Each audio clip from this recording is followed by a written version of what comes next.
Hey there, everybody. Welcome to another bonus episode of Blowback Season 3. In this episode, Noah will be speaking at length with psychologist and writer Jeff Kaye about the allegations of U.S. bacteriological warfare, germ warfare, in the Korean War. This is a very contentious topic. We mentioned it in the main season, and it's a topic that has not really truly been resolved. Many more official histories deny it, call it complete communist propaganda. Some remain on the fence. Jeffrey is one of the people who contends quite strongly that it was in fact true that America used germ warfare against the Chinese and the Koreans in the war, as those countries claim and continue to claim. So this is going to be an interview with him as a stated advocate for that point of view, going into the history of biological warfare, how the Japanese utilized biological warfare perhaps more than anybody else in World War II, and how they were absorbed into the United States research program, and what may have happened during the Korean War. So please enjoy this episode, a conversation between Noah and Jeff Kaye.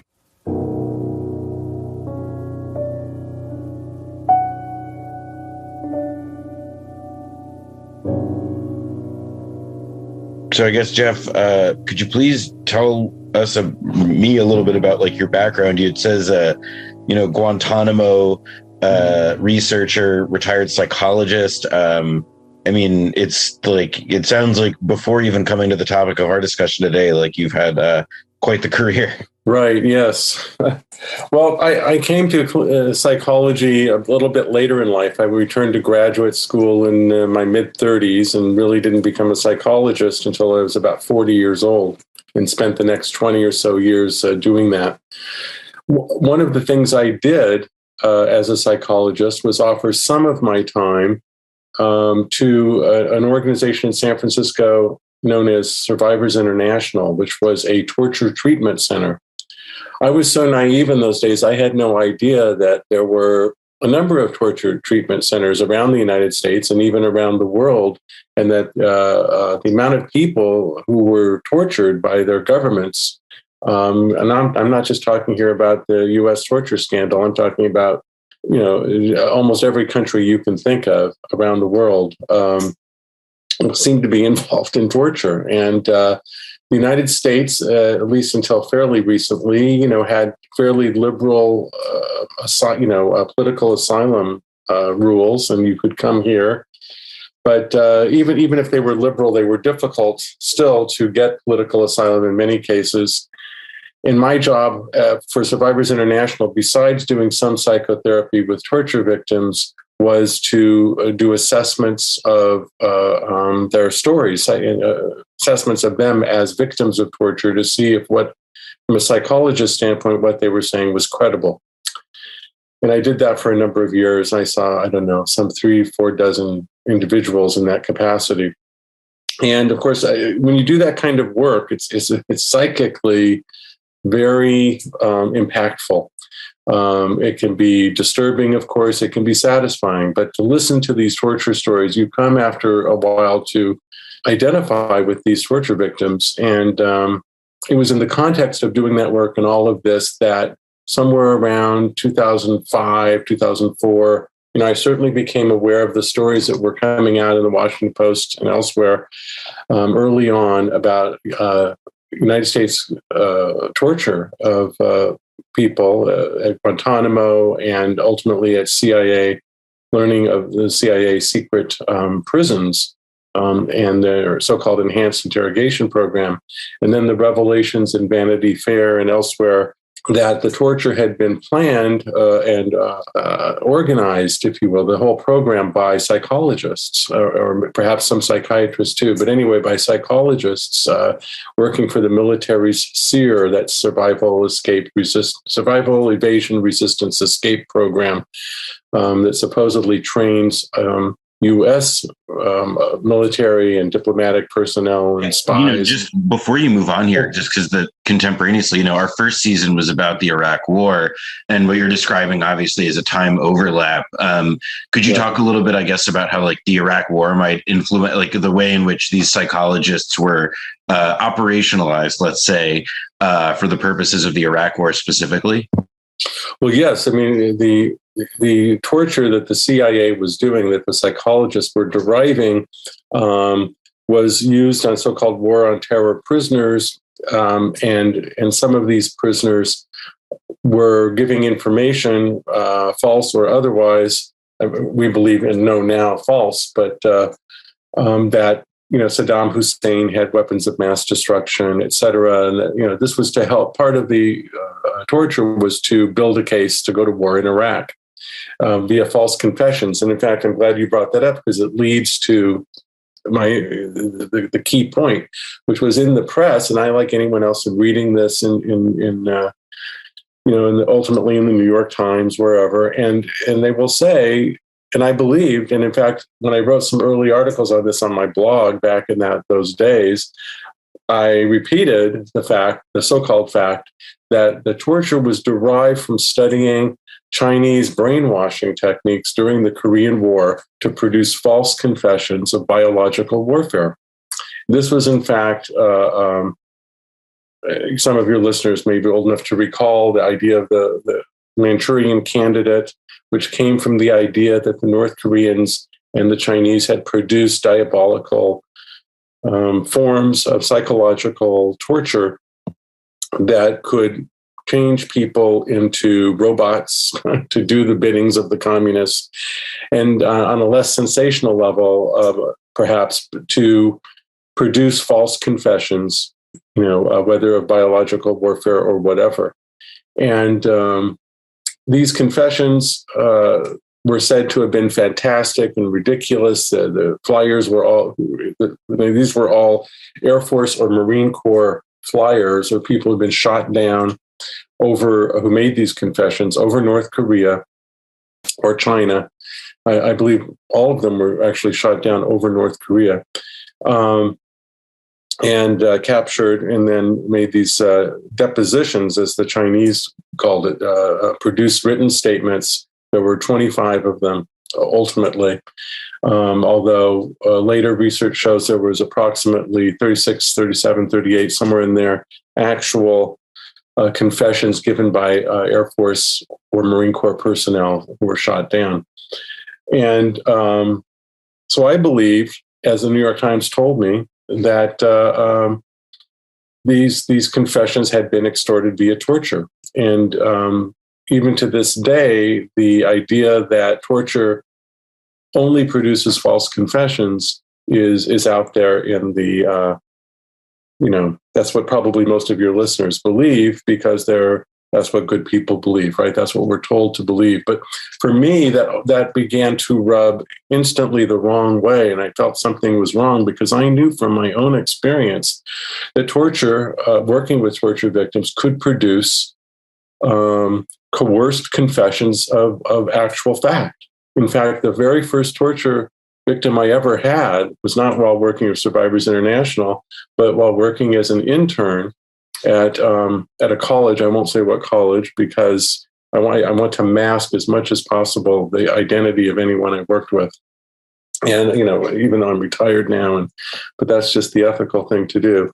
Anyway, I was working at a college, and a person came in from a Latin American country, shall we say, and told me how they had been tortured, and gave up names of people in their political group and that haunted them, of course, for in terms of what they feared had happened to the names they gave up, the people this individual gave up under torture.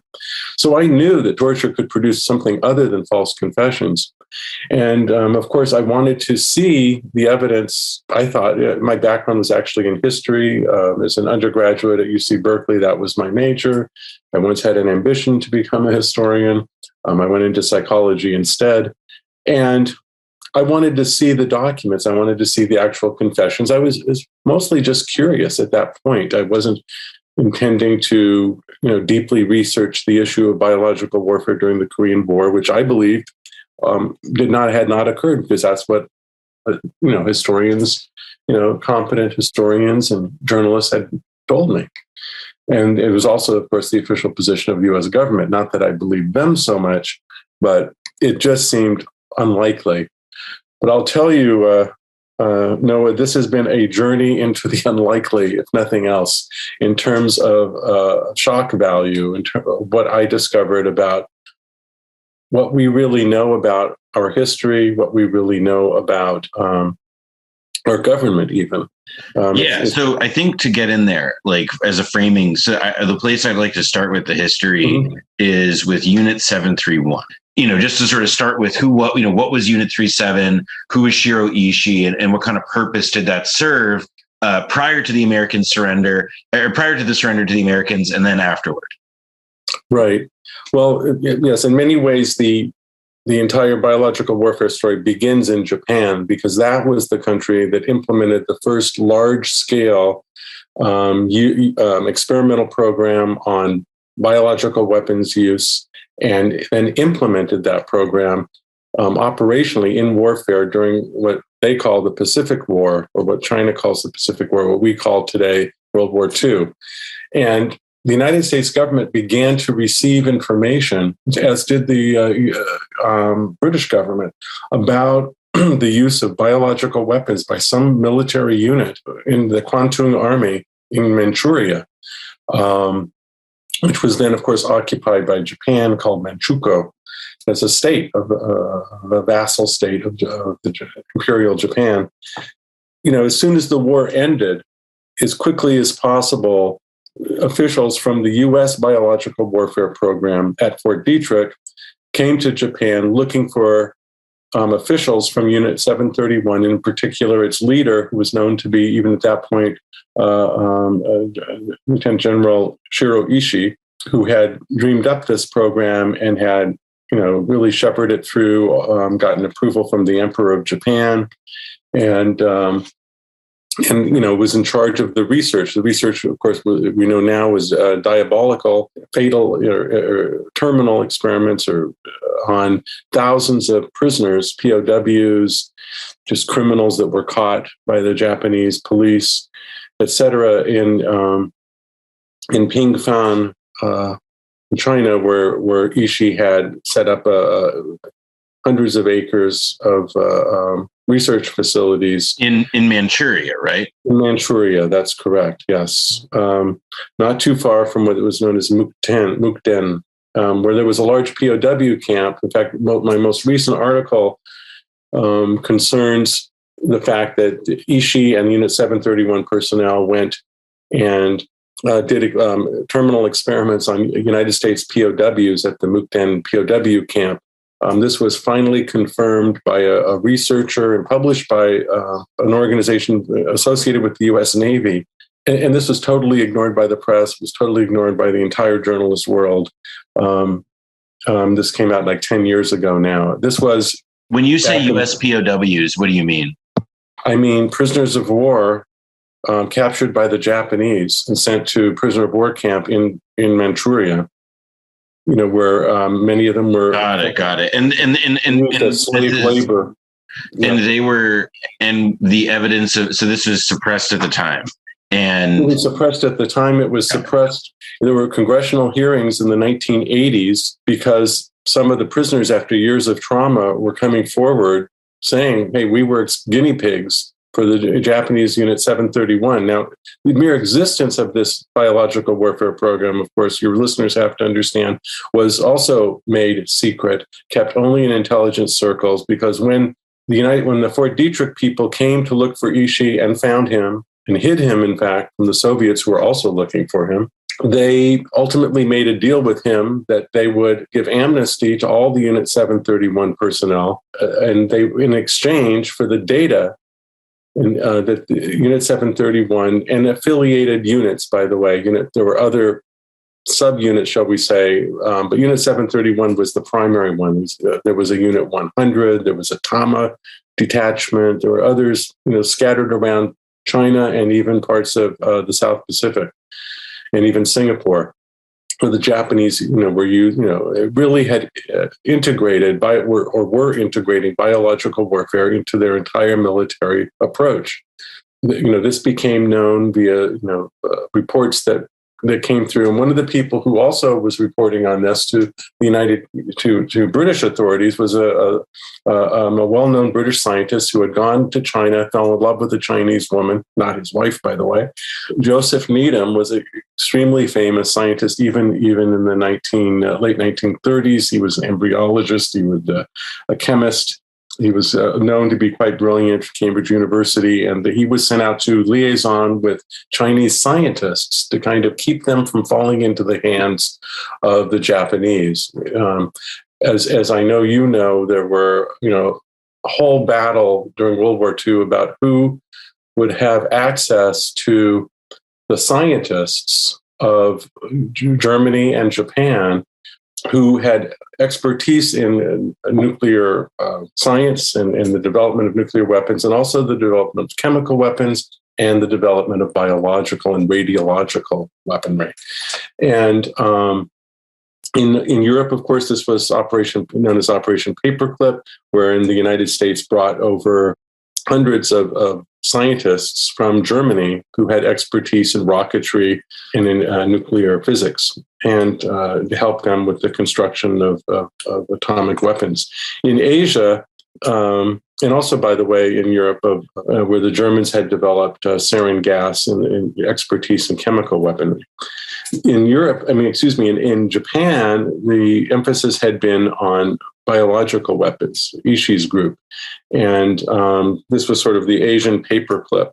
Now, these people, though, weren't brought like the paperclip scientists in Europe to the United States to live. They stayed in Japan, and they infiltrated and became establishment members of the Japanese medical and scientific establishment. They were protected by the United States from exposure because, the United States essentially came to control large parts of the Japanese government. It was under occupation for many, in any case, up until the early 50s. And I was going to ask about this part where the integration of the 731 members and these people into the Japanese establishment prior to the Korean War. So in this sort of late 40s interlude, which we cover in the show, there's this occupation government in Tokyo where MacArthur's headquarters are, and the Zaibatsu are sort of reconstructed without the imperial political structure behind them. How does how could you describe the way in which these Unit 731 people and the American occupation government is able to maintain, control of them and of Japanese industry in that period sort of prior to the next big conflict in the Korean War?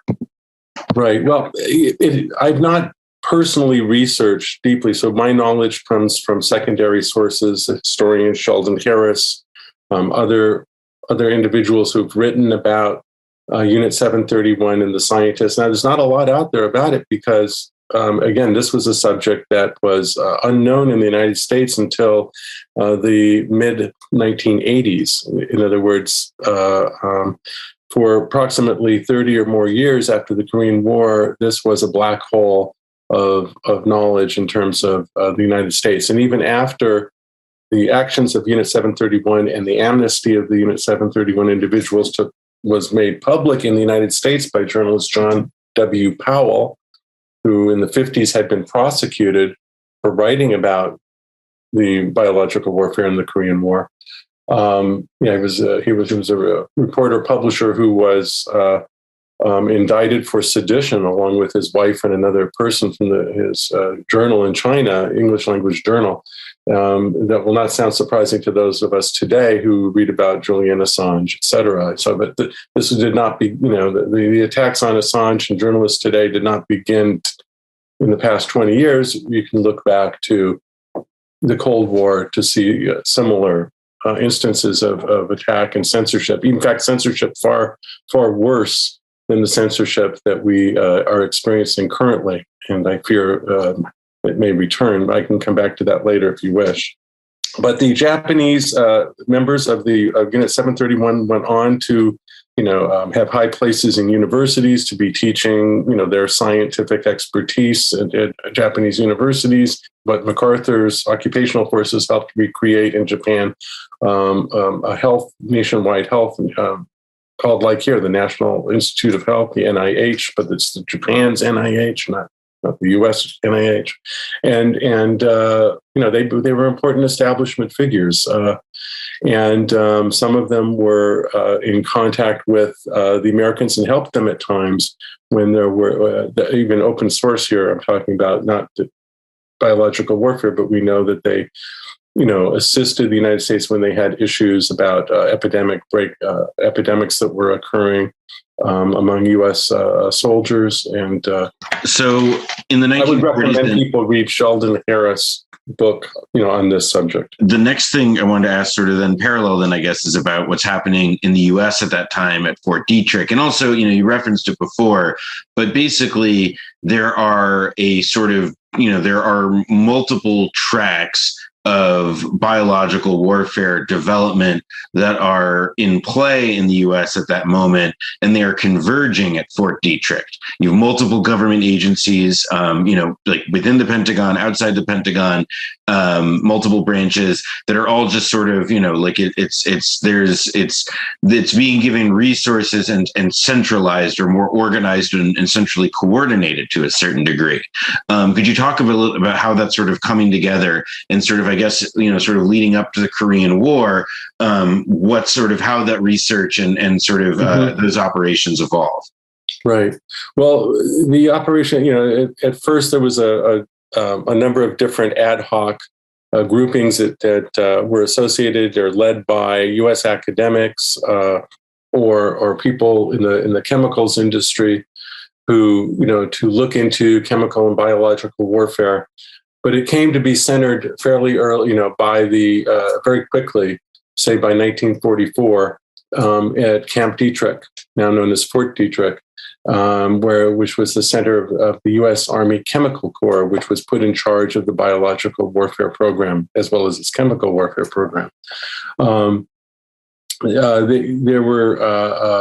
This was stimulated in part by the news that the Pentagon was getting, and the executive branch in general, War Department, about Japan's turn to biological weapons and a plague attack that had taken place on Changde in China, and there was a report on that, and OSS was sending information that they were getting from their people.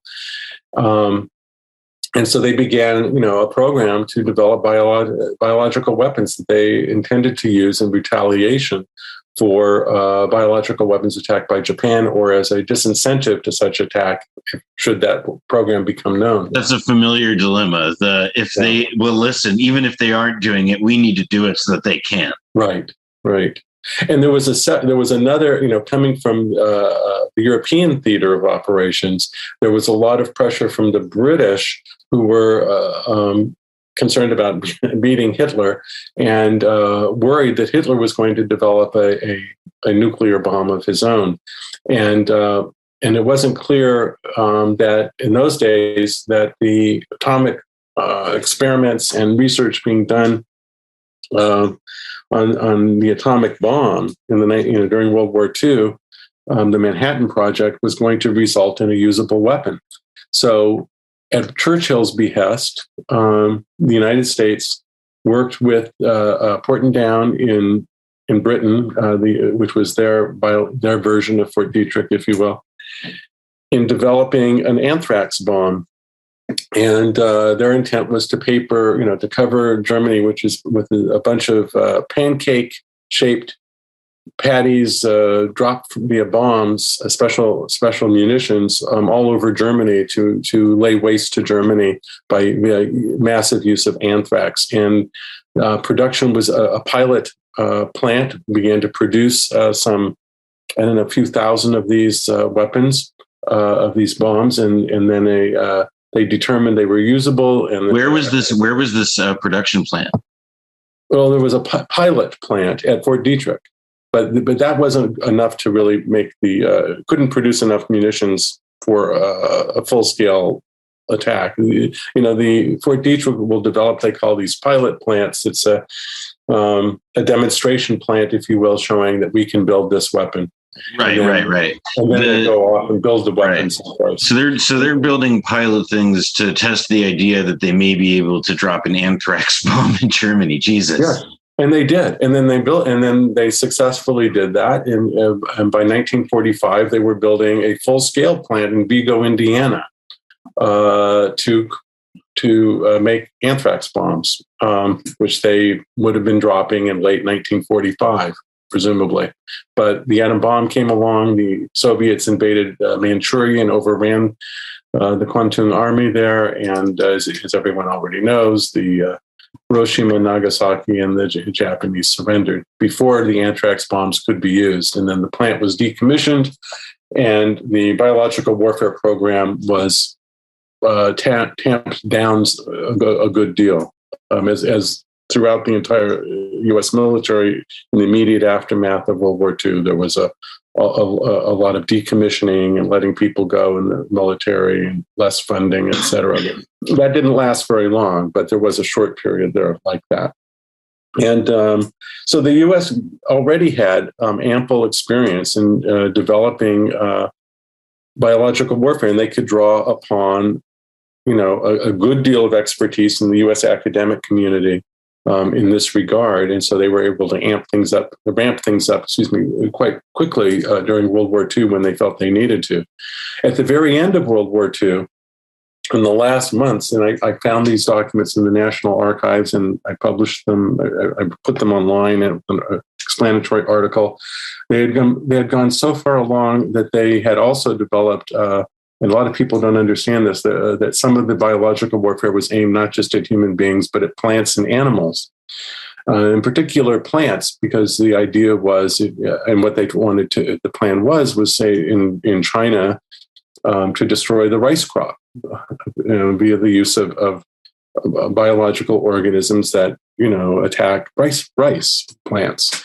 In July, I believe it was, of 1945, and as I discovered in an OSS document, oral approval was given to the U.S. military to use biological weapons on plants at their discretion. Right. So the generals in the field, or in this case, MacArthur, in Asia, had at his disposal, if he wished, biological weapons. And if there had been an invasion of Japan, again, if there had been no atom bomb, their plan was to try and starve out the Japanese via use of something called rice blast, I believe was the name of it.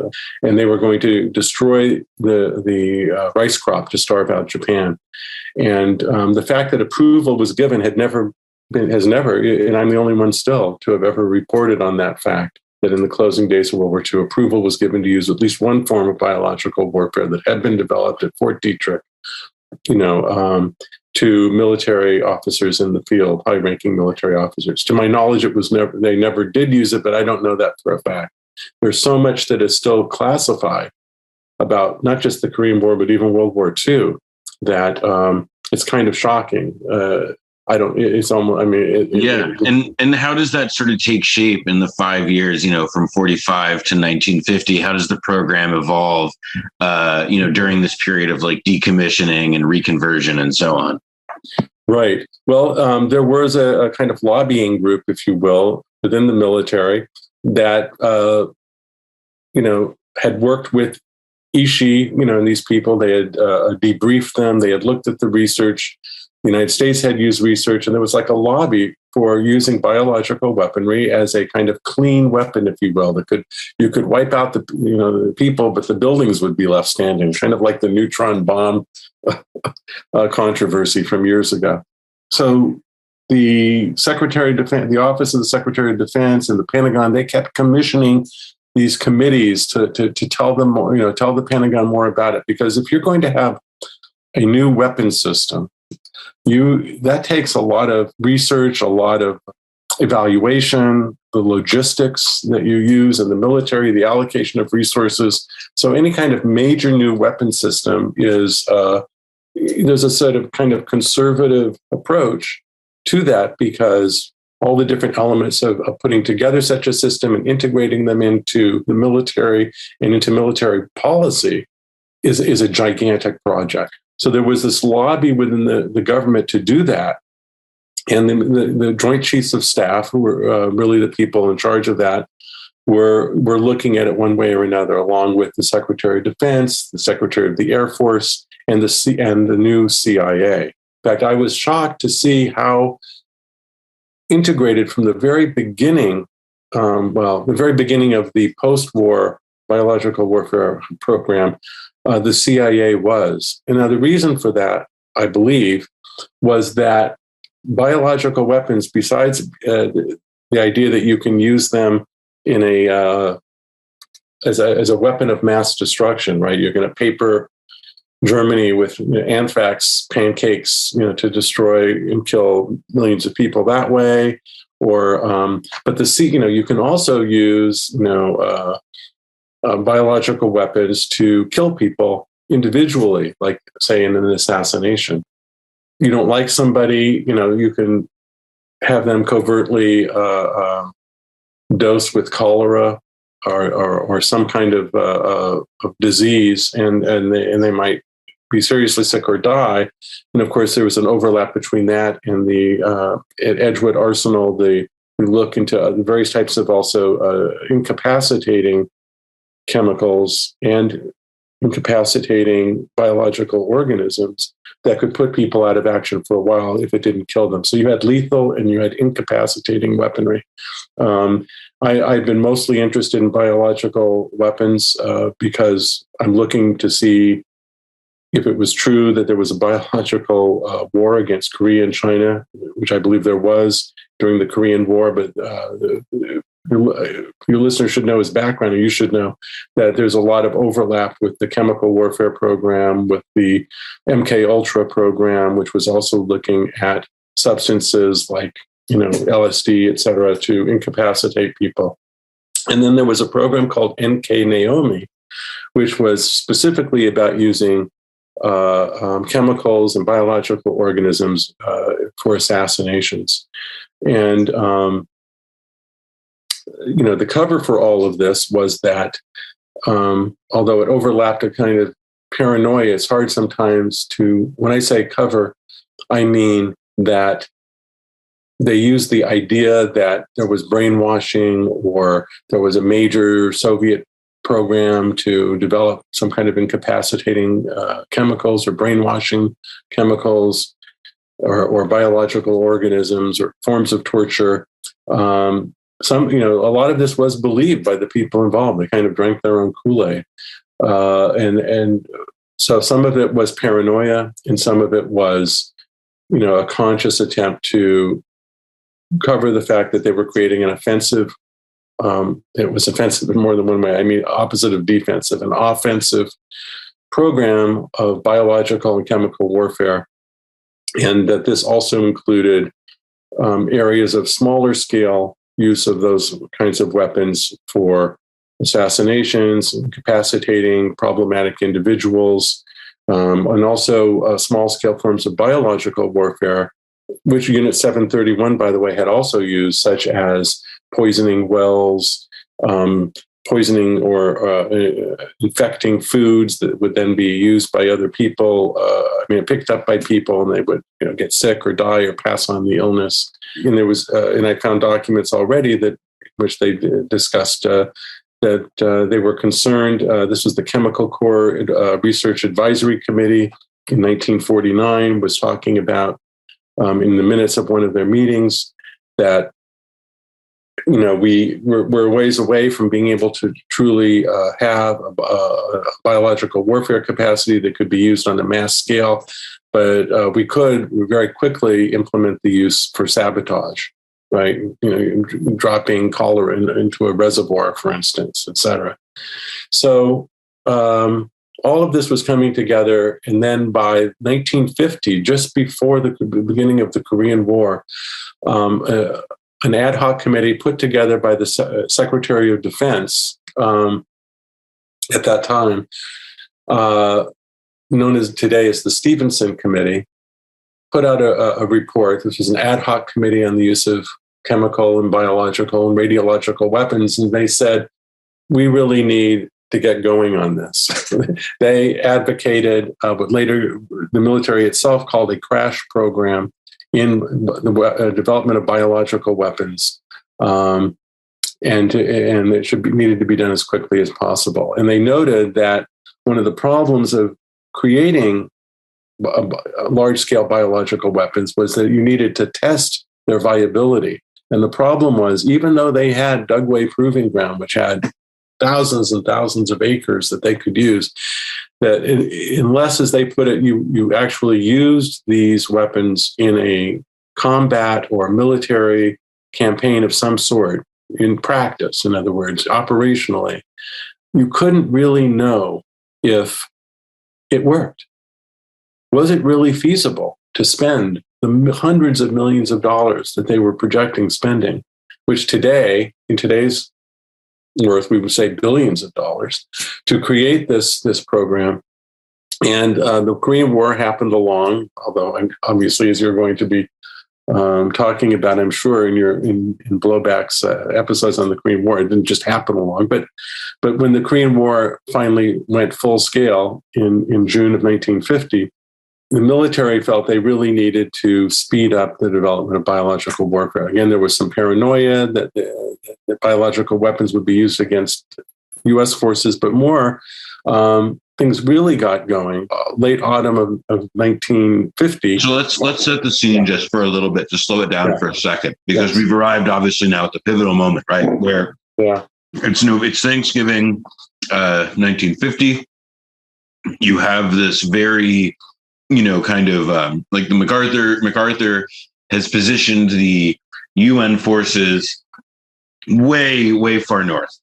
All of a sudden, like, they're overrun in a sense. And then the reports coming back are shock and awe, it's horrible, and there begins to be a retreat. It is in this context, like, I.F. Stone obviously has written like the kind of canonical account about how a lot of the elements of this were sort of staged, and that's sort of how our listeners will hear about it. Framing it within the context of like the theater of what's going on versus the reality, and what role both as obviously an experiment, but also in the propaganda and so on, what role, where the biological or germ warfare that, may have been used, where that fits in. Right. Well, after the seesaw after the North Koreans almost totally completed their overthrow of the Republic of Korea in June, July of 1950. And then, as you know, the Inchon invasion.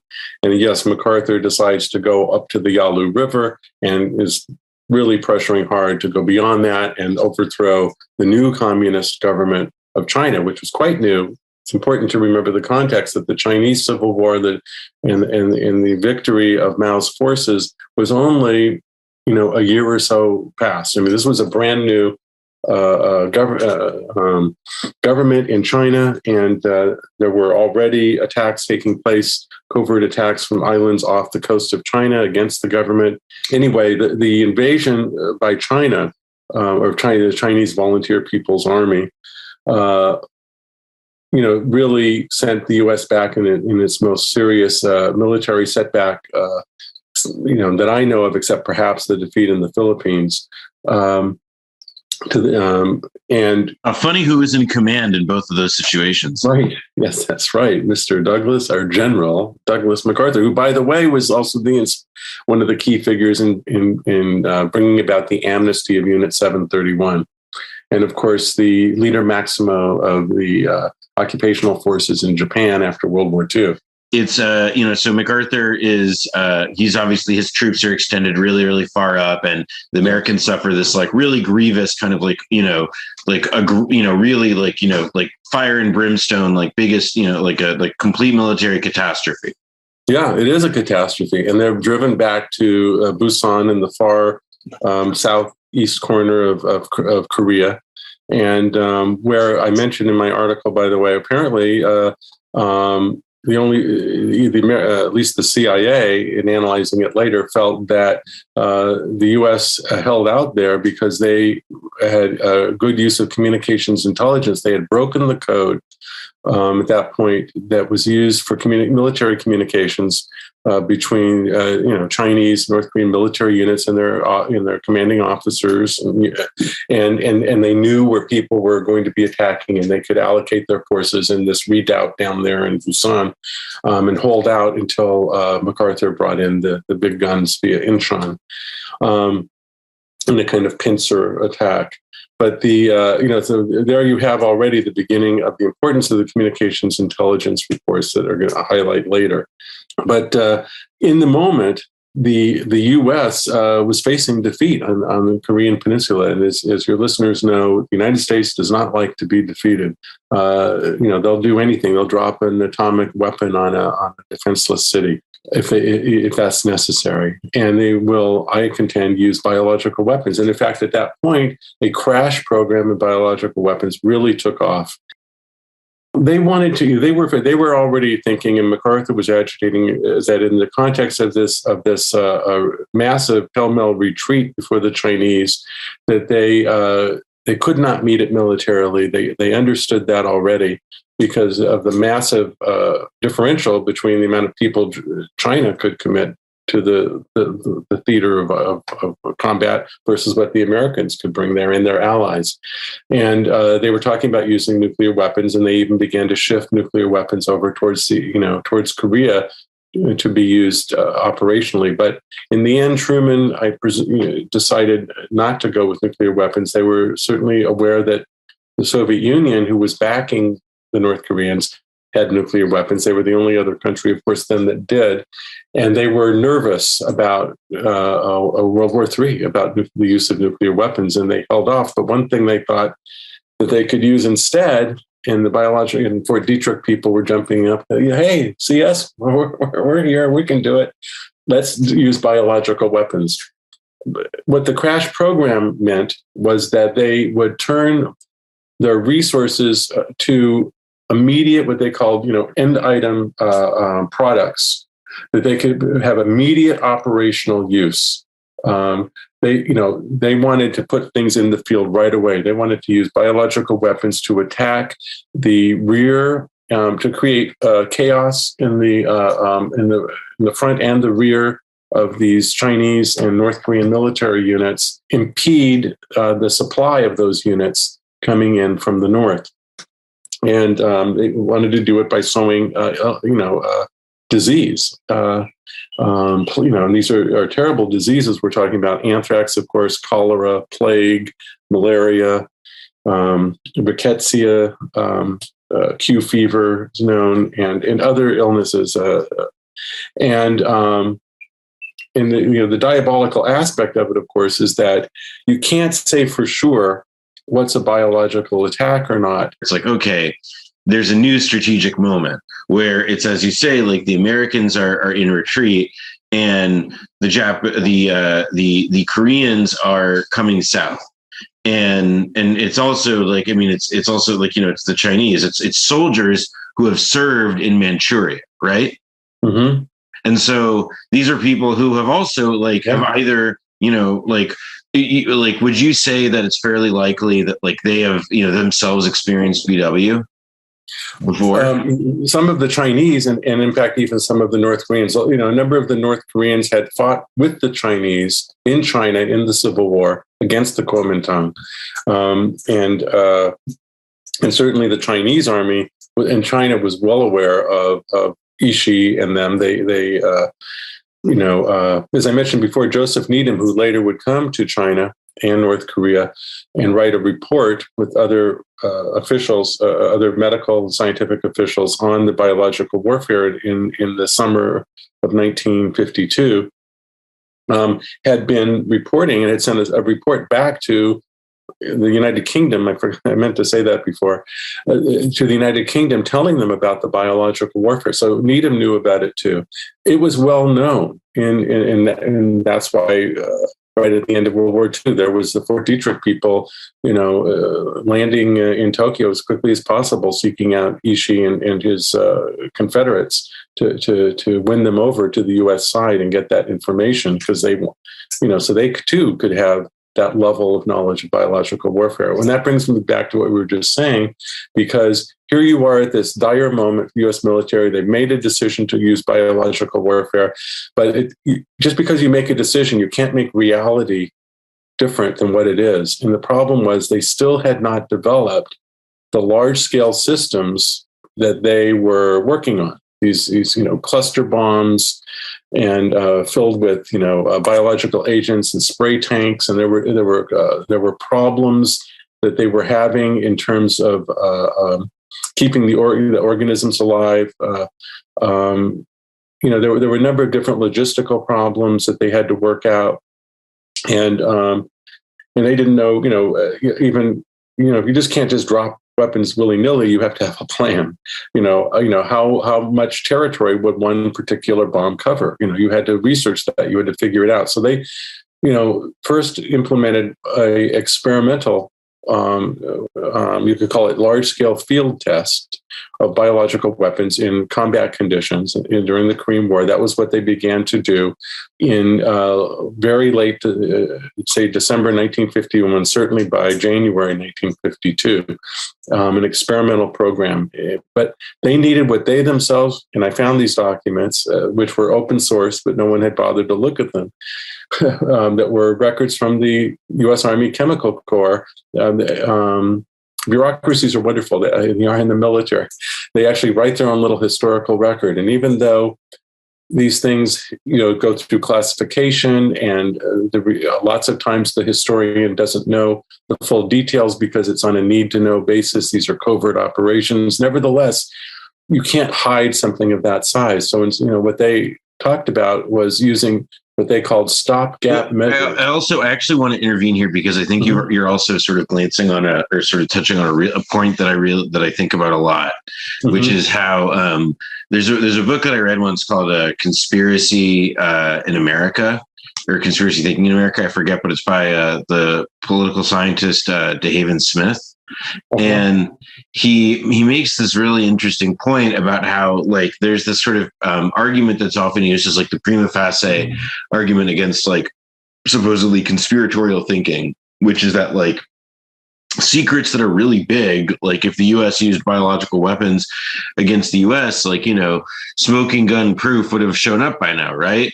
And it's actually like, well, like the Manhattan Project was, fairly, it was rigorously documented, obviously, but also it was a fairly well-kept secret that involved like, 15,000 people. Right.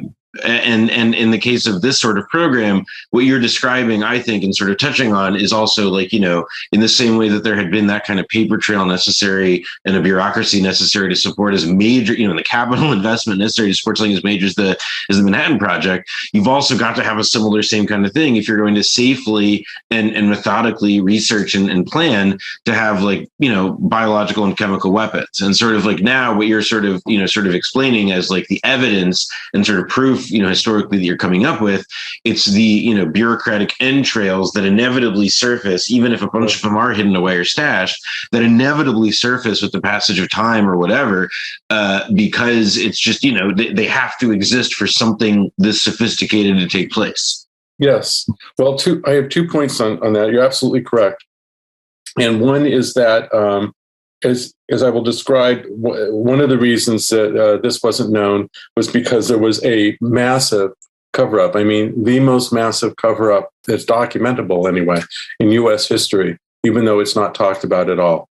But it's very well known in U.S. academic circles, but the general population doesn't know, and it's not written on journalistically at all. And that, but I'll get to that. And the second point, though, has to do, of course, with the coercion and use of witnesses that took in the U.S. military who were willing or unwilling, but did it anyway, to talk about that program. That these were the U.S. flyers, and so the conspiracy. Yes, it was a conspiracy to create biological weapons, because here you have a group of people in secret.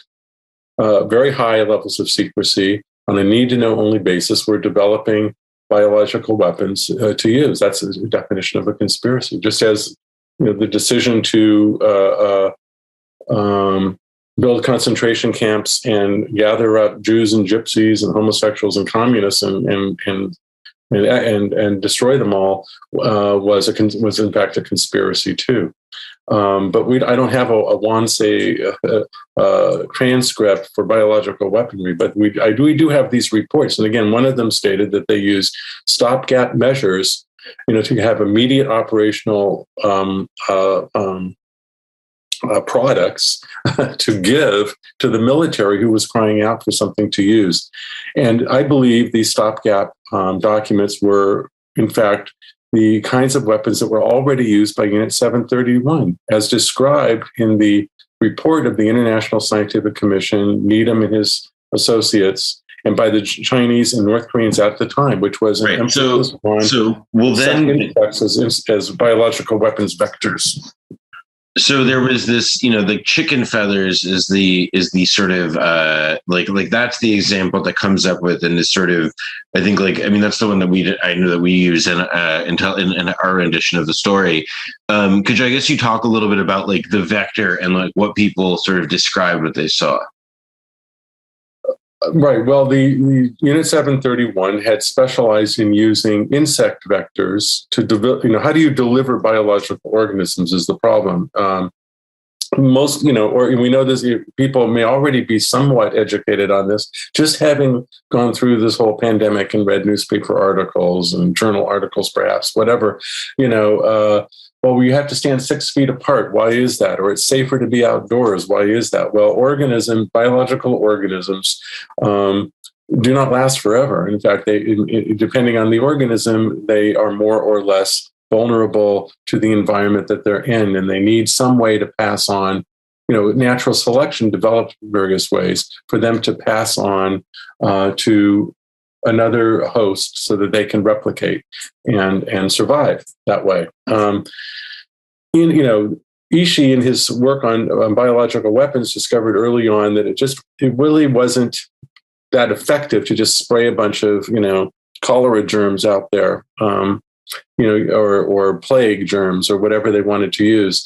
That they would just kind of die on the vine, if you will, before they got picked up by somebody. As Ishii himself apparently said to someone, I don't know this for a fact, but I read it in a secondary source, it's just not that easy, he complained, to create an epidemic.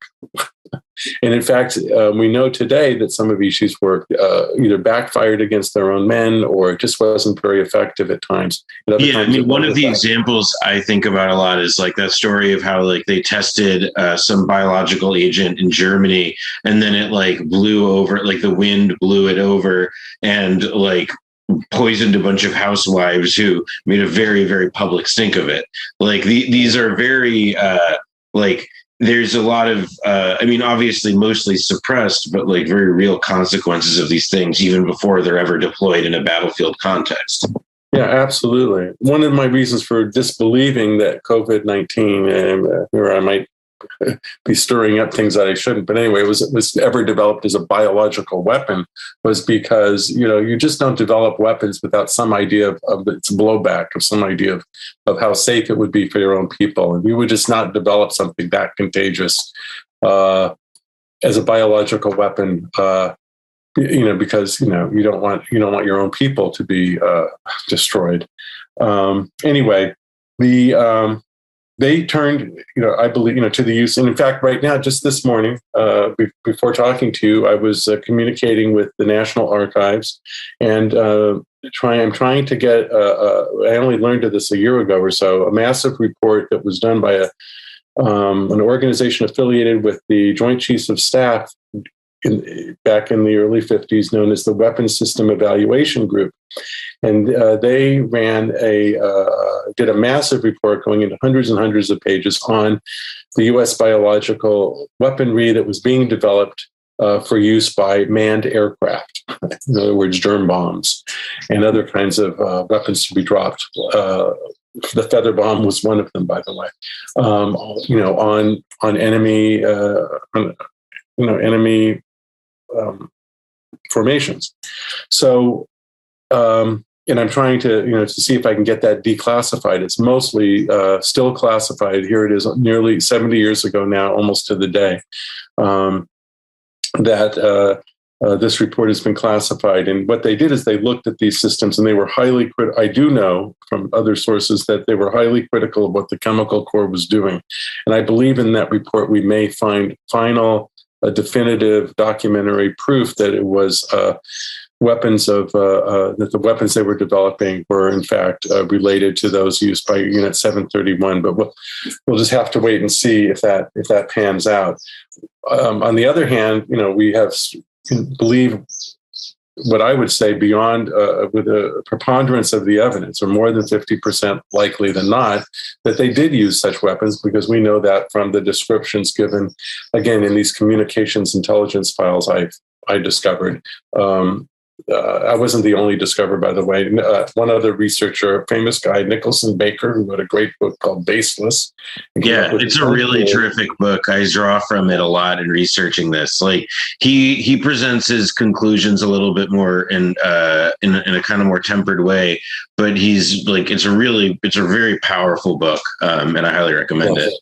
Yeah, absolutely. I disagree with some of his, and I wrote a book review of the book for Counterpunch on him, and I'm not going to go into it, but very friendly with him, and though we disagree, I think we both respect each other, and I certainly respect him, whether he does me or not. He could ever speak to himself, but his research was prodigious. He's been at it for many, many years. It's obviously, as it is for me, something of passionate interest, and we believe importance, maybe even for the fate of our country. So anyway, that takes me off of where I was going. Oh, the Weapons System Evaluation Group. So we'll see. So Unit 731, they turn in the crash program to these stopgap measures because they need to get something in the field right away. They're being overrun. They've got people breathing down their back to use nuclear weapons, and they're afraid of that, but we might just have to do it, they're thinking. And the people with biological weapons approach say, we have something here that we think can really turn the tide. And they begin to implement that program. And they speed up the program that was also, their other program, which was the way I think of it is there were two programs, if you will. Both of them were secret, but one was officially secret, the other was covert, right? By officially secret, I mean you go and there's a report, and that report is classified top secret. You can't see it. It's about what we're discussing, what we're going to do about biological warfare. We can see some of those reports today, and they don't talk about Unit 731, even though, as I discovered, the officials involved with those reports were, in some cases, key figures in the amnesty of Unit 731 and the debriefing of the Unit 731 scientists. It kind of blows your mind, right? The executive director for research on the Biological Warfare Committee for the Pentagon's own Research and Development Board, which was their highest level Pentagon research agency to determine what weaponry should be used. Individuals from that board, and particularly I'm thinking of a guy by the name of Edward Wetter, that's Wetter, Wetter, was involved in the decisions to use biological warfare, and he was, doing oversight. He's the one. Wetter's the guy who gave in, I believe. January 1952, when the germ warfare air campaign got underway in a big way, was briefing the Appropriations Committee of the House of Representatives in terms of what money the Chemical Corps was going to get. The story begins to get a little unwieldy beyond that, and I'm still working on it, and I say unwieldy because as I research it, I see that there were many entities involved, and these entities often were at odds with each other. So you have the Weapons System Evaluation Group at odds with the U.S. Army Chemical Corps. You have the U.S. Army Chemical Corps at odds with the U.S. Air Force and Air Material Command, and the people at Wright-Patterson Air Force Base, where important work on munitions and delivery devices was taking place. In other words, what happened was the U.S. Chemical Corps was developing the biological weapons. That was their primary purpose, and they were doing research and they were developing the pilot plants to create these weapons. But the Air Force was also involved in designing the weapons themselves and fashioning them to airplanes that and how that would work operationally for the Air Force. And there were differences of opinion and jurisdictional battles over who was in charge of what that kind of slowed things down. As I wrote in one of my quoted an anonymous figure from those days, which was itself quoted by an Air Force historian, kept top secret for years. But I love the quote. No one who was involved in the biological warfare program came out smelling like a rose. That the whole thing was kind of dirty. And you pick that up when you read the confessions of the biological warfare of the pilots and the navigators and the ordnance men and the high-level figures in the case of Colonel Schwabel and Colonel Mahurin, who knew about the planning of the biological warfare, that this was a dirty business.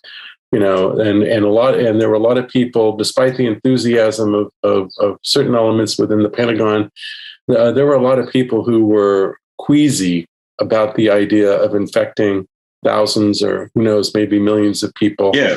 So let's go for a moment then. So this attack in November 1950 happens, and then I believe the North Koreans make the first public accusation January 51. Making the very first. I'm sure I've written it down. I can't. Yeah, that would be approximation. I think they feel that the U.S. is spreading smallpox, yes, other illnesses to cover their retreat. Yes. Slow down the Chinese and North Korean forces. Yes. And so they announce it there, and then there's a separate set of charges of BW that come in 1952. So I guess, could you talk a little bit about sort of finish up sort of what happens with these earlier attacks and then kind of get us to the 1952 attack or accusations and obviously, critically the depositions of the capture of the pilots, who they are, and their depositions. Right.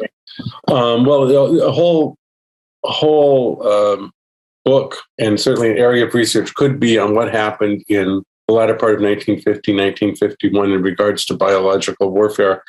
What do we know? Well, we know that, of course, the North Koreans and the Chinese accused the United States of using biological warfare, but not dropping bombs, but of poisoning, reservoirs. Again, of this kind of sabotage, leaving behind something that would infect people with smallpox, etc. And we know that when the DPRK took over Seoul in late 1950, they entered and occupied Seoul. Seoul changed hands, a few times. In terms of who was in control there, they found documents for what they said were bacterial dissemination, that's quote unquote, of disease organisms to be used, in that sabotage kind of Unit 731 sort of way, and in fact they felt that that's what they were seeing throughout, at various times in 1951. I don't know. Besides the fact that I found documents that there was interest in such use of biological weapons by the Chemical Corps. And we do know that in late 1949 or very early 1950, a new department at Fort Detrick opened known as the Special Operations Division. And the Special Operations Division run by a man by the name of John Schwab. And by the way, run for a time as acting director of that unit, a man by name, your listeners might know, named Frank Olson. And they were expert in developing biological weapons and looking at them for use in assassinations, sabotage, that kind of thing. And it was a joint operation between the Army Chemical Corps at Fort Detrick and the CIA. So this was the kind of thing that was happening in 1951, so far as I know. There was a whole scandal that occurred that was even reported in the pages of the U.S. press, Life magazine, for instance, in which a so-called epidemic research ship, a Navy ship, was implicated as being involved in biological warfare or spreading it on the mainland of Korea. The ship was run by, and there was an operation which was later denied and then later admitted to by General Sams, that was MacArthur's main military medicine guy. And here he is out in the field running a covert operation to go kidnap patients from a North Korean hospital to see if they were, in fact, had smallpox, which is what the North Koreans were accusing them of, or other diseases. The surveillance of one thing, if you're going to run biological weapons and you're going to do these kind of things, you need to know whether or not any weapon you're using is working, right? If you have an armor penetrating missile that's supposed to go through a Soviet tank, well, somehow you better find out whether or not that's really working in the field. Is it really penetrating the Soviet tank armor or not? So you need information. And the same thing if you're using a biological weapon. You're spreading diseases. Are people really getting sick? So there was medical surveillance going on. In fact, one of the appendices to the International Scientific Commission report is an interview done, I believe, by Needham. They don't say, but it appears to be, of a captured spy who was, for the South Koreans, who was involved in getting medical surveillance and going, and finding out what was happening, who was getting sick, et cetera, and reporting back so that they could get intelligence on the effects of the use of these biological weapons. So that was happening during 1951 as well. There was the scandal over that. Of course, it was all denied.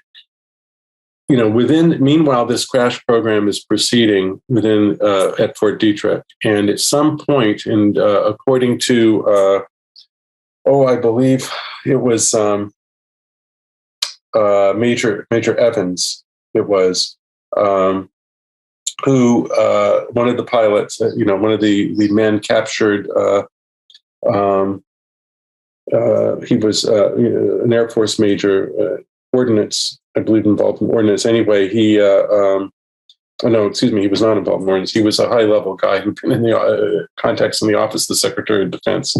Anyway, what he said, it was in other of the depositions backed him up. The decision to go large scale to implement this bombing campaign, which is what, a really large scale, what Ishi had done, drop germ bombs,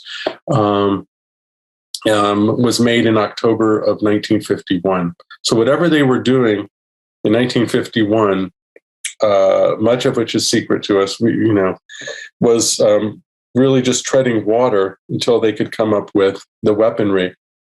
Even a stopgap measure takes a little while to get going. You have to, find a place to create the necessary munition fill and the bombs themselves. You need to train people. You need to figure out how to get them from point A to point B to point C.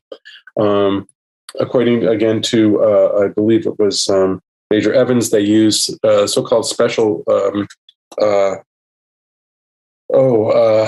special mission teams. In fact, later I looked to see, it's one of the things I did to confirm the accuracy of these depositions was to, go to open source material and find out if the things that were being said could be corroborated by existing documentation. And the special mission teams could. Those were the name given to the people who worked with putting together atomic weaponry and getting it ready for use. End use by the Air Force, and they had these special mission teams, and they used them to load and assist the logistics of putting together the biological weapons. And so, by the end of, by November, December 1951, they were pretty much ready to go, and they were going. They had the order apparently was delivered orally, again, similar to the decision to use biological weapons against plants in Japan. The actual order was not written down. It was delivered orally. This is not unusual for this level of covert war. So, for instance, during the Vietnam War, when the decision was made to secretly bomb Cambodia, and we know that from the book, what's his name? It's a famous book about the secret bombing in Cambodia. Anyway, the order to do that was those orders were oral, and the discussions with the pilots involved to falsify the records were also transmitted orally. And we only, found out much later that, this secret war had existed years after the fact. And of course, it was many, many years after the fact that we discovered we're able to break the secrecy of Unit 731 and the amnesty with them, and even more years to essentially to today before we could break the secrets about the U.S. biological warfare. And that reminds me, there's so much involved in this that before I was talking about, how could this conspiracy be covered up? And you had mentioned the issue of conspiracy. But one of my more recent articles concerns the discovery that the United States decided in 1950, with the onset of the Korean War, to just block all printed material, film material, or recorded material coming from any so-called Iron Curtain country. And in particular, they wanted to block anything that had to do with the germ warfare allegations. And they say this themselves in testimony that was given to Congress that is ignored, but is there to look at. And I've sourced that out for people in an article I wrote. I mean, that's pretty massive. Along the ways, I've been shocked more than once. And this was one of the more shocking. I think I only learned of it a year or two ago. In fact, I was in correspondence with a well-known author who I'm not going to mention just because his name, it doesn't really matter in the end because it was an email and I didn't have permission to quote, and I don't want to wreck my relationship with him. But, he said in passing to me, well, Jeff, on this whole biological warfare stuff, I was, really interested in that too early on. But as you well know, our archives are really poor about that because the material was blocked, or and we just didn't get it. And at the time, I was interested in other aspects of why I was corresponding with him, and I just let that sail by me. And then about a year ago or so, I went and you go over your material again and again, and then I saw that comment. Well, Jeff, as you know, the archives are adulterated. They're not complete for reasons you well know. And I thought to myself, I don't know. He's assuming I'm an academic like him, whereas I didn't hide who I was. But I mean, I assume he's talking with me. I am an academic in many ways, but I was primarily a clinical psychologist, and there's a lot I didn't know. I wasn't in that group. I didn't know what his group socially, but not written down, knew, and that was that. There was, this massive censorship program that took place in which bulk mail and third-class mail coming to the United States from the Soviet Union, from Eastern Europe, from China, from North Korea, later from Cuba, was interdicted by the Customs Department and looked at by the FBI and then destroyed by the U.S. Postal Service in the millions. I mean, millions, hundreds of thousands a month for years. Coming into New York, New Orleans, San Francisco, et cetera. And so when the Chinese would release a pamphlet, here's the information, here's the confessions or the depositions of the pilots, right? That never got into the United States. Or if it did, I don't know that any of those got in, because I never found one copy in the United States of the depositions of the flyers. And very, very few copies of the International Scientific Commission report.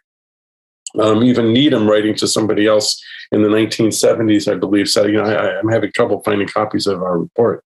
They were consciously sought out and destroyed. So this was there was a conspiracy, if you will, to destroy the evidence of the biological warfare campaign and any other, not just that, but many aspects of the other side, the Soviet or Chinese or North Korean side of events was not going to get play in the West.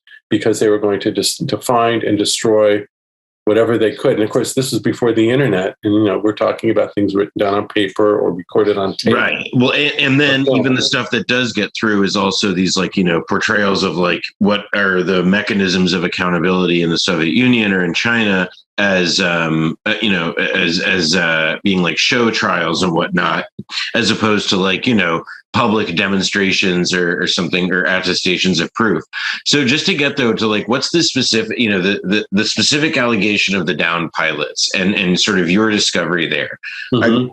I kind of want to focus on that episode in particular, because to me, it's I'll just sort of say it's the thing that I having come across some of your articles and research, it's the thing that when I read it was that just sort of most intrigued me up front, because basically it's, these guys do not sound like they're giving rote, answers in any sort of way. The authenticity of how it sounds, just, represented in English, what they said is it's pretty jarring. And the, sort of your eyes kind of don't, it reminds me of the way that Don DeLillo honestly describes the experience of seeing footage of JFK's assassination for the first time. Just it's like you're seeing something that contradicts what you've been told. Yeah. And in just the evidence in front of you. And so I kind of wanted to with that sort of as being how I more than anything else in the broad spectrum of biological warfare stuff, just those pilots and those depositions, sort of why you chase down that in particular. And then, even just getting to talk about who these guys are, how they're treated once they get there, et cetera, sort of breaking that down. And then the other really big thing I wanted to touch on is the ISC in particular, but I want to start with these pilots. Right. Well, that's where it all began for me. I read in the paper, I was, working with torture victims. I reading about U.S. involvement in torture. I was reading about how these pilots, essentially, they weren't all pilots, but sometimes I'll just say pilots. Some of them were bombardiers, but mostly it was the pilots, because those are the ones who had been briefed. Not everyone on these flights were briefed that they were carrying germ weapons.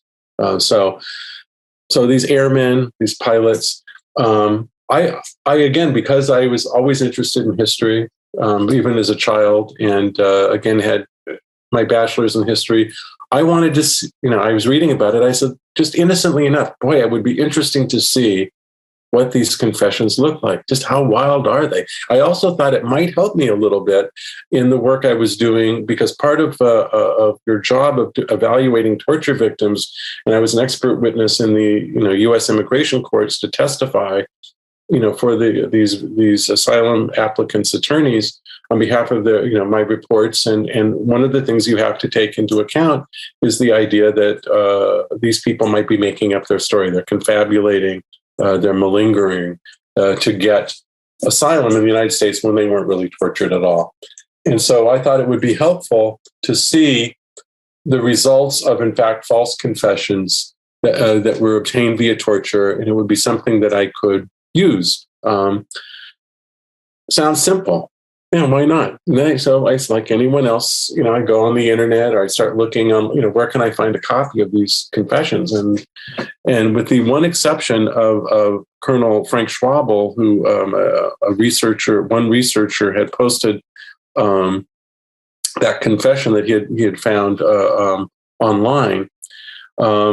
You couldn't find any of them. They weren't around. I knew that they were published in a book format because I had read about it. I'd even seen it in the references of various articles, but the book itself seemed unavailable anywhere.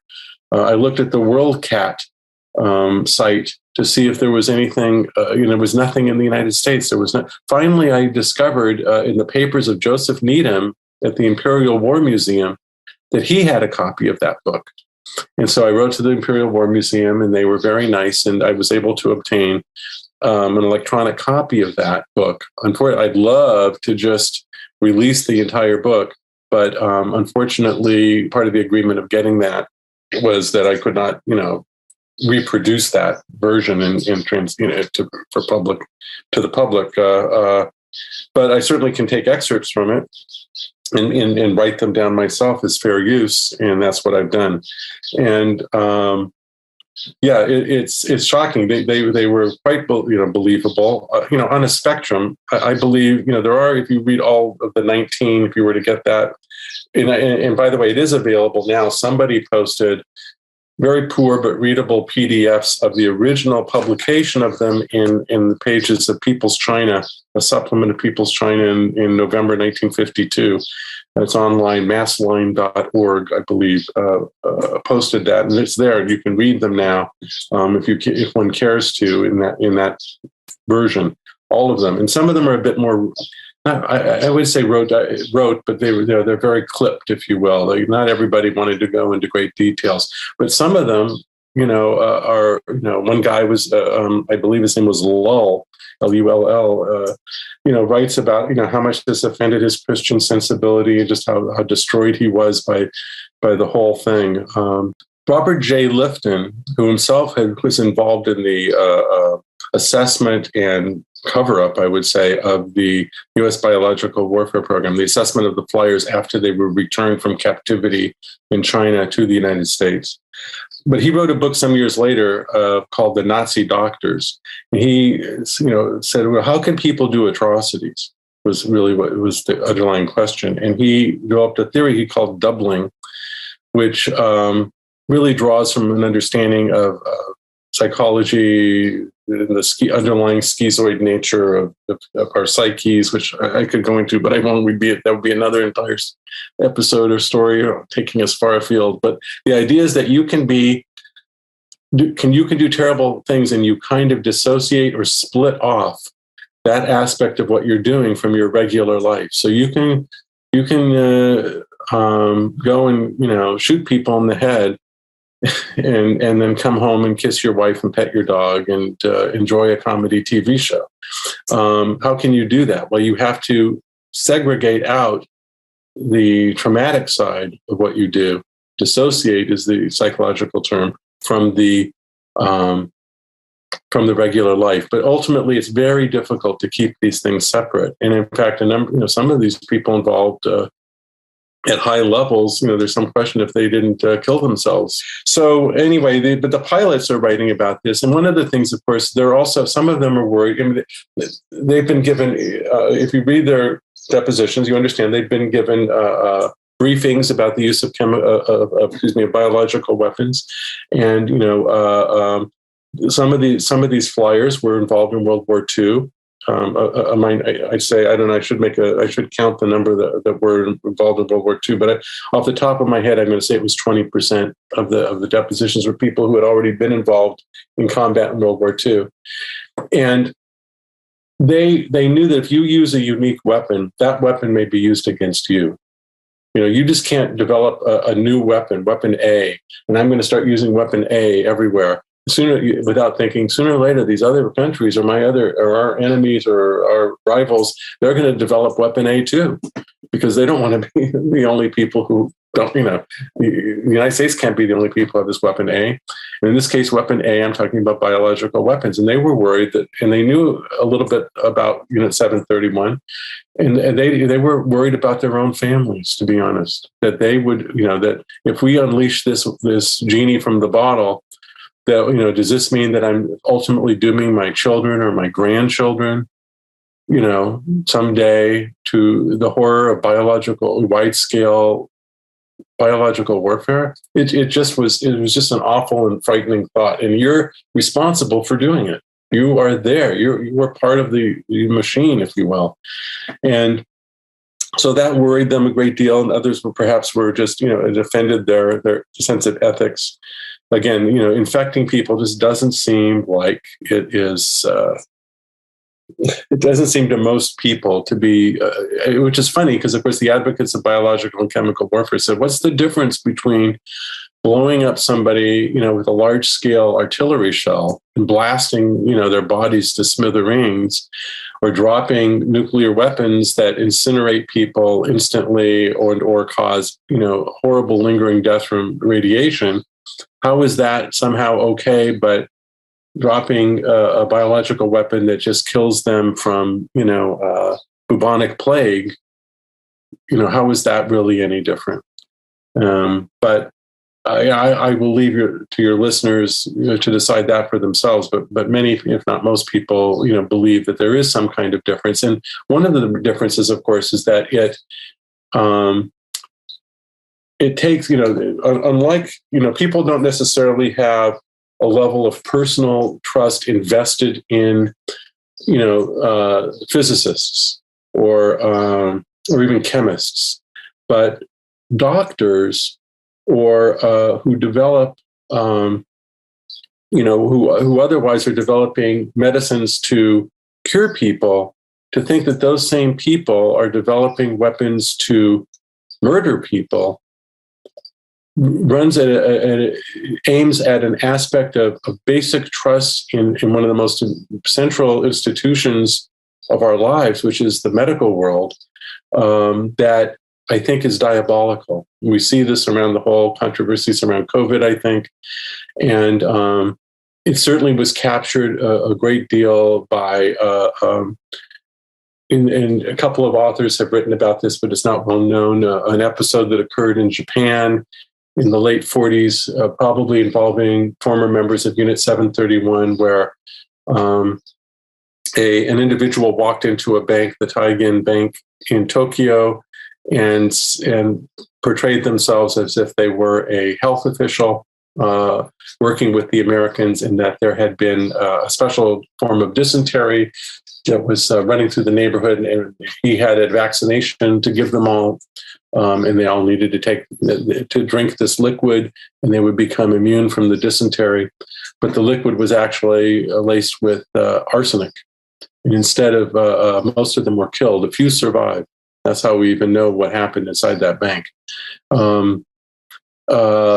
It was a huge scandal in its day, and I've written about it, and a few other people have written about it. But it's an example of how trusting people are of those who work with, biological organisms. I mean, take Fort Detrick itself. The whole you alluded to this, I think before, where the very things that supposedly are there to be defensive in protecting people from disease or from attack of a biological weapon, the exact same things can be used against people in biological weapon attacks. So it's very diabolical. It's very frightening, and it goes to the core of trust. And we trust is a basic psychological component. I'll tell you from my work with the torture victims, if nothing, what's attacked in torture really is your trust in other human beings. You destroy the trust in other human beings. That's what torture really is, if you come down to it. And by destroying that trust, you break down the individual's psyche. Biological weaponry, on some level, works on a large-scale way of breaking down trust in institutions, in important personnel in our society, as to whether they are working for us for our good or for our ill, or friend or foe, and fight or flight. These are basic mechanisms in the human psyche, and it's kind of frightening. So yes, the flyers were worried, they were afraid, and they were sickened. Most of them, not all of them, made that statement. By the way, just to show you, this was not a script that people were writing. Right? This was, I may have chosen some of the people who said that in my articles.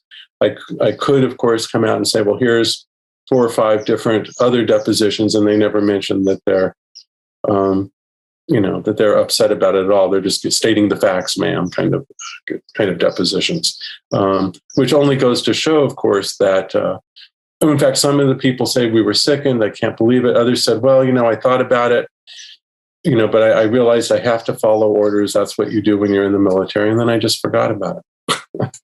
So that's another response. So these were not scripts that the Chinese were making people say. Some of the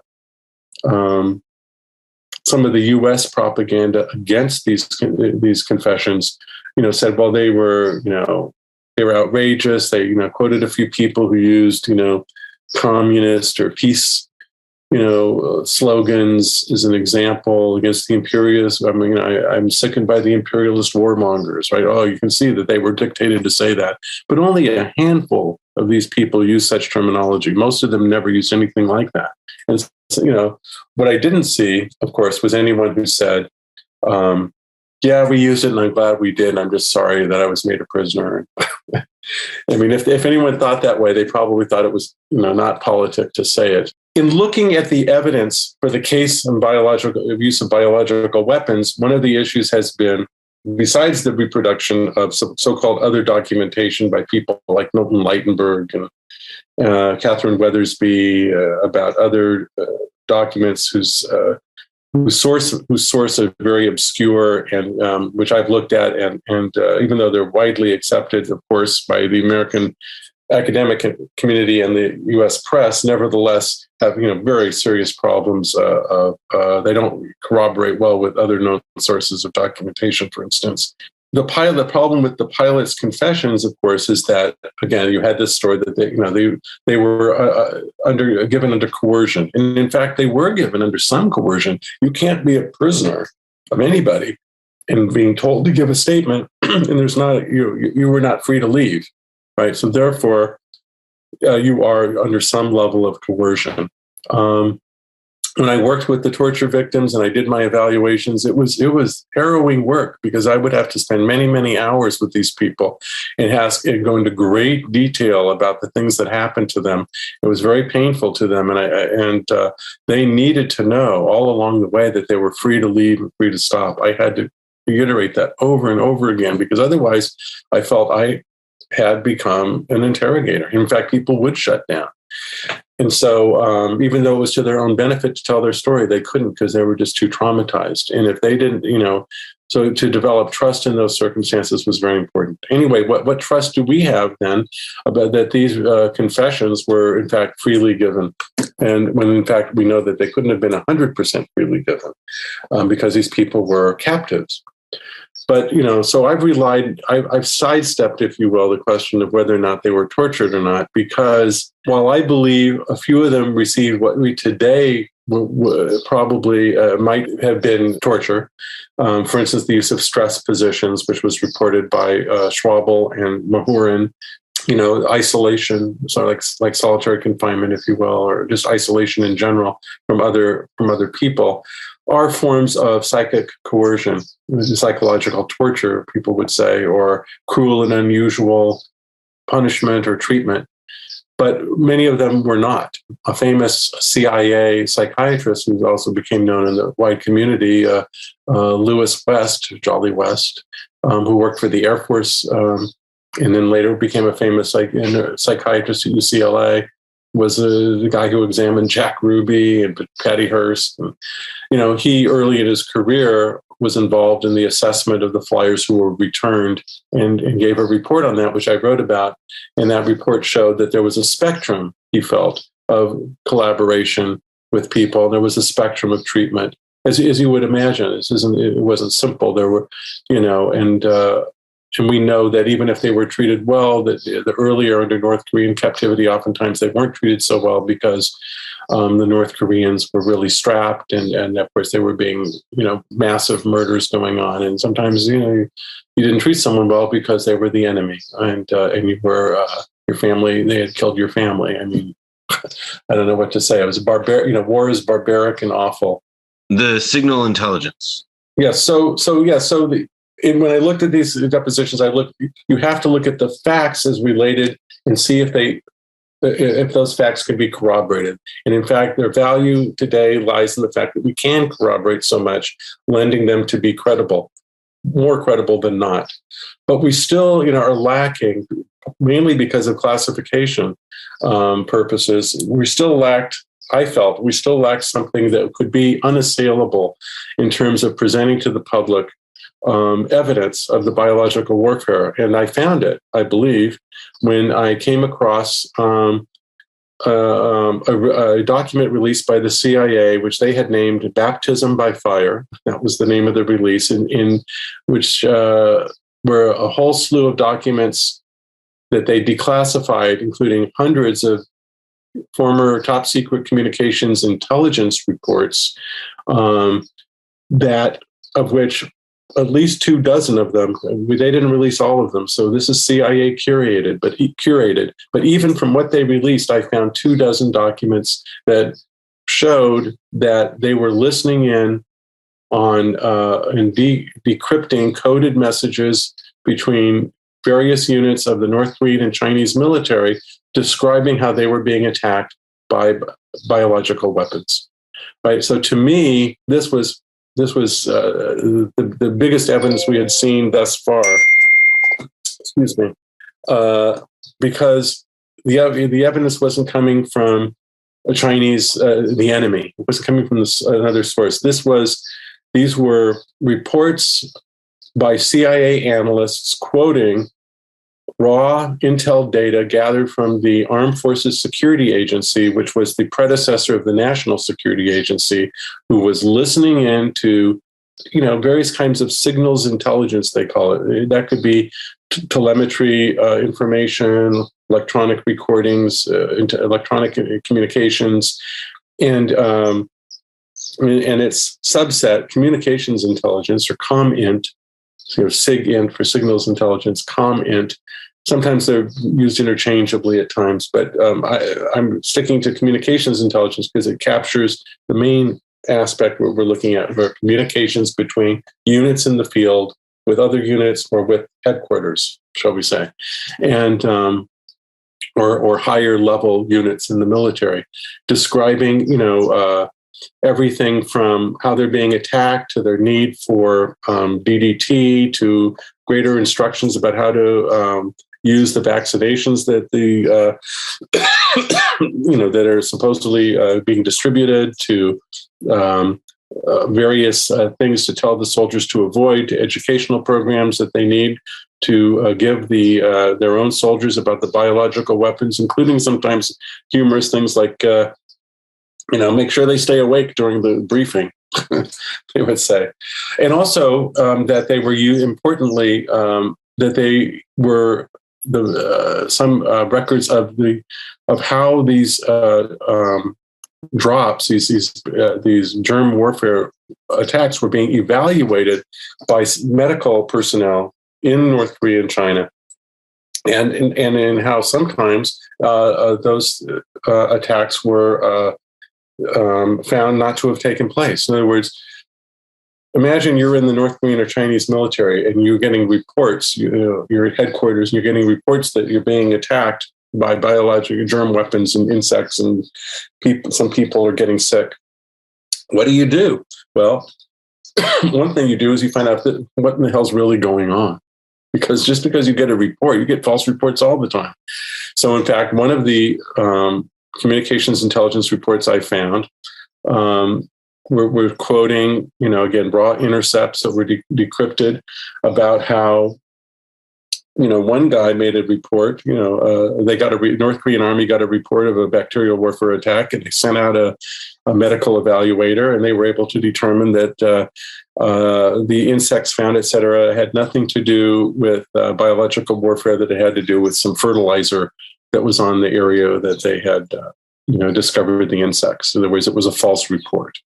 And, if you read the International Scientific Committee report, which I know you want to get into, is, of course, a famous case documented in the International Scientific Commission report of the use of voles, which are like little rodents, rat-like rodents that were dropped. And, it was the fleas on the voles. So the voles had fleas that were feeding off the voles. The voles were were kind of dying already because they had been inoculated with, I believe it was plague.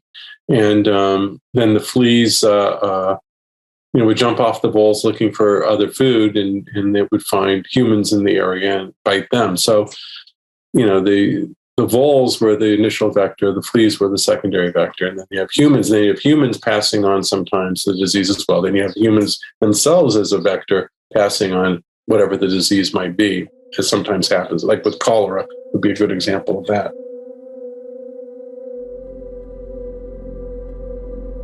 we now come. I mean, this topic is so huge. You could branch off different aspects of it, and it becomes its own major research project.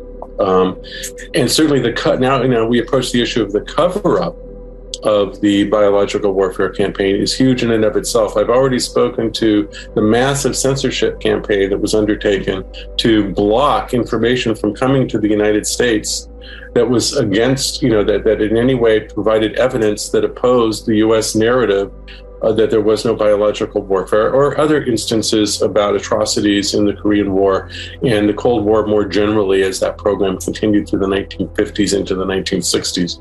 But also, there was behind the scenes discussions, and I very early on, one of the first documents I came across, again from the CIA declassified records of the Psychology Strategy Board, which was their psychological warfare high-level joint committee. State Department, Department of Defense, CIA, essentially, would get together and talk about high-level issues of psychological warfare. One of the things, of course, that caught their attention in late 1952, early 1953, was the response to the ISC report. They knew I have published on this, and people can read it, but they instituted, they tried to recruit top American scientists to speak out against this report. They wrote letters to the embassies of all the countries that the different ISC members had been part of, seeking to get declarations condemning this report. And the problem was that it was hard to find people. It was hard to find the top scientists that they wanted, because as one, even in-house, they had an epidemiologist, I believe it was Colonel Long of the Army, look at the ISC report and then come back and tell them scientifically what they could say about it. And he tells them what they want to hear first, of course. Well, this report's a complete fabrication. It's full of bullshit. And of course, this guy himself must not be read into the program, right? That's another thing you find out when you read these documents is, people really believed that it was a lie. They, and so if you're not read into a program and you're a colonel in the Army, and your career is at stake, are you going to accept this? Well, he reads the report. He just can't believe it. And I'll tell you, a lot of people can't believe it. And what I'm proposing and what you're going to put this episode out on is something that a lot of people are not going to believe. They can't take it in because it's just too contrary to what they understand about their history and the reality that they live in. Because I'm presenting something that's very dark and very totally opposed to everything they think has happened. And to that point, like, part of the cover up then is really becomes this sort of question of like, all right, why does this fact have that power, and how is this sort of cover up affected? And you referenced it sort of at the very beginning of our conversation. You talked about like the Manchurian Candidate, for example, like this origin story and experience of what's happening in the Korean War ends up being something with an enormous amount of cultural resonance. For example, I have an issue of Life magazine, a copy from 1960, that's just like a cover story about brainwashing and mind control. And Jolly West, whom you mentioned, he's somebody who reappears. This is something that, as a strand, appears at a whole bunch of different sort of interesting moments. Yeah. And this kind of cover up, which is sort of related to the story of mind control and sort of how these efforts into biological warfare then are also become the basis and are, as you sort of mentioned, like the basis for experiments in mind control. A lot of it's part, it's wrapped up in this reaction to the flyers. Could you talk about that kind of like absolutely process? Jolly West was involved in working with Sid Gottlieb, who was the head of the MK Ultra. Right, and yet West was involved, and all these MK Ultra people were involved in the debriefing, supposedly we could just call it, or the evaluation of the return flyers. The flyers were all what my research shows is that when they were returned to the United States, and they all ultimately were returned to the United States, but most of them in September of 1953. And they were, I kept isolated from other people in the military. They were brought back slowly via ship to the United States, where they were interviewed and interrogated, if you will, by members of the U.S. Army Counterintelligence Corps, and then later by other intelligence entities within the different services, and also by the CIA. And, a full story of all that still has to come out, but I've begun, I believe, the history of that. And one of the shocking revelations was how very early on, the CIA's Artichoke Committee. Now, Artichoke is was one of the mind control programs of the CIA that later kind of folded into part of MK Ultra, but it's hard to say if it ever kept a separate existence, and if it did, how long. But Artichoke was about using drugs and hypnotism and electric shock and maybe other episodes to break people down in interrogation, and ultimately to wipe their minds, to create amnesias, if you. It's pretty dark. To create amnesias, and if possible, even insert false memories into people's heads or make them do things that they didn't want to do. Hence the Manchurian Candidate idea of programmed assassins. But what I discovered was that, actually what first discovered this was Nicholson Baker, who found that, one of the members of Artichoke was a guy by the name of Haskins, was also one of the key people working on the U.S. Biological Warfare Project. The Haskins Committee in 1949 had been put together by the Secretary of Defense to recommend or not use of biological weapons. And Haskins, in fact, committee did recommend it.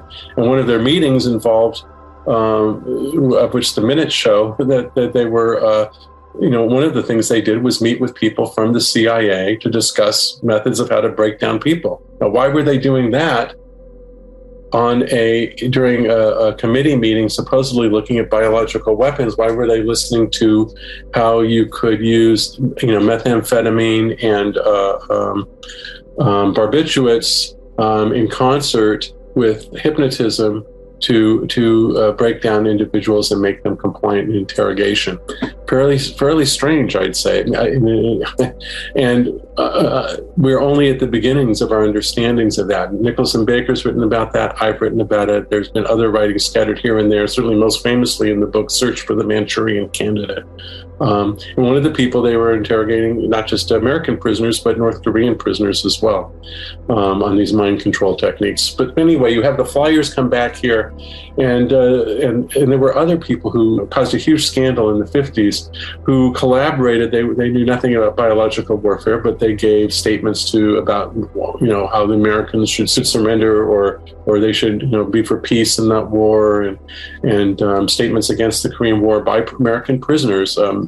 Many of them, so that when the prisoners began to come back to the United States, a certain section of them that U.S. intelligence agencies were dubious about were sent to Valley Forge, the Army Hospital at Valley Forge, Pennsylvania, and were set up for artichoke experiments by the CIA, which was only stopped at the last second by, I believe it was the Army Surgeon General, who was concerned about the use of an experimental drug on these prisoners, not about giving them electric shock or amphetamines and barbiturates in hypnosis, but was just concerned about this one new drug. Nevertheless, other documents show that the CIA went back later and did it anyway. What happened was the flyers came back, and all of them, although we only have access to about 5 or so recantations, but supposedly all 25 recanted their testimony and said it was given that they said what they said under torture, and that the confessions were false. Of course, as I discovered later, all of these people who were returning were threatened with court-martial or prosecution for treason.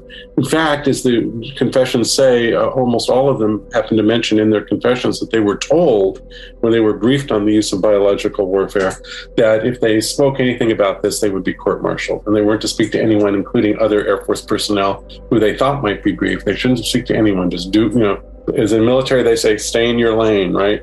Just stay in your lane, do what you're told. be the cog in this machine, and everything will be okay.